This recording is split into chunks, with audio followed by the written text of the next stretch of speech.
I mean, I've said it each and every year. You know, I just haven't said it publicly, so I'm going to start off with Doug Miller being the man.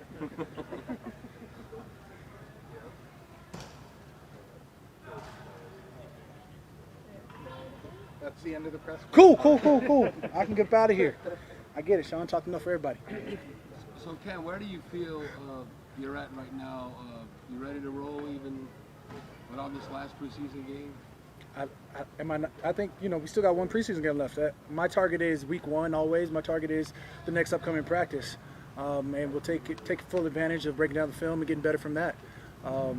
So am I ready? Absolutely. We got a little bit of game time touch this last game. I think we got a quick 3 series, 10 plays. So one of them series, I think we got a first down. We got to work harder than that. But that was best case scenario for our defense, the way we like to show out, and we got to keep that high standard, hopefully in the week 1. Hey, Sean referred to the defensive interior defensive line as an alert position for us right now, I guess because of the availability of bodies. Can you recall it being like this between, you know, off-season changes and injuries? Hey, man, I mean, you know, we all knew coming in this season, you know, you lose Sheldon, you lose Malcolm Brown, we're going to lose, you know, David Onyemata for the first little part of the week, or first part of the season. These are things that we knew coming in. So, you know, whether we're down in numbers or not, we have guys that we need to have play. And Dalton seemed to have been doing well before. Really well. Well, we'll see you next year. So what is your take on Albert Huggins? Big Huggy. I think that as an interior lineman, he plays strong. You know, I feel like he's one of these power guys, and we knew coming in he was going to be a power guy. I do think that eventually, you know, we're going to have one of our D tackles become a third down pass rusher. But maybe when Malcolm Roach comes back, you know, we'll have that. So what grade you give David Onyemata DN? Why you so sure? David Onyemata is a superior athlete at any position you put him at. From nose to now 11 technique, he can do it all. What do you like about that though? When you're seeing him out there, just. I mean, the more you can do, right? Has always been the name of the game, and I mean, for him to have adapted to being on the outside edge where you have more space, and I think I saw him do a Euro chop last game. I'm pretty excited for him. I think it may bode well if we ever decide to do it now a 3 DN package. He could be one of those 3 DNs. You're just really gonna have to wait till late October to see it. No doubt. Whenever he comes back, you know, we know the power that he brings with him. So we'll be glad to have him back once we, I guess, lose him. I'm not even sure how those rules work. Is it allowed to practice? So Once the regular season starts. So he can practice right now. Right. Play in preseason games, but.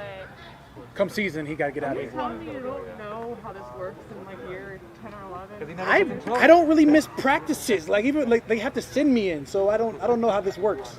You know that people gotten suspended, right? I work on what we got. Like, I only see 3 feet in front of my face. That's it. I worry about beating the man in front of me. When Double D was talking about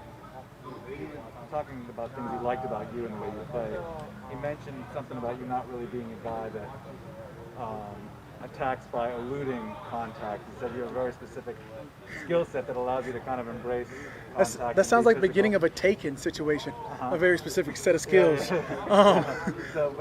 But no, I mean I'm here for contact. I'm here for all this. I mean, a lot of DNs that I grew up watching, I thought they were finesse players. You know, they always relied on their first couple steps, their speed or whatever. I always looked up to, you know, guys like Javon Curse was like one of my first jerseys that I had. I looked up to Chris Dolman, who used his phenomenal length at times. I remember, you know, even looking at you talk about Dwight Freeney too, even our class, Von Miller. I mean, these are guys that rely on their speed. I'm here for, you know, Mike Strahan later on in his career where you got that combination of experience, wisdom, and we're here for these hands. I bring hands to work every day, and I'm here to bless somebody with them. And what works for you in terms of that approach? I mean, you find that it can be sometimes more efficient just to work off leverage than it is to do a Tasmanian devil spin move? Or? I believe Dan Campbell, now the head coach over at the Detroit Lions, said we're going to have some guys run through somebody's face. And I feel like Marshawn Lynch probably reiterated that, talking about hit him in the face and again and again and again. Eventually, they're not going to like it. To quote two amazing people. I don't know what to say to that. I like that. One-on-one.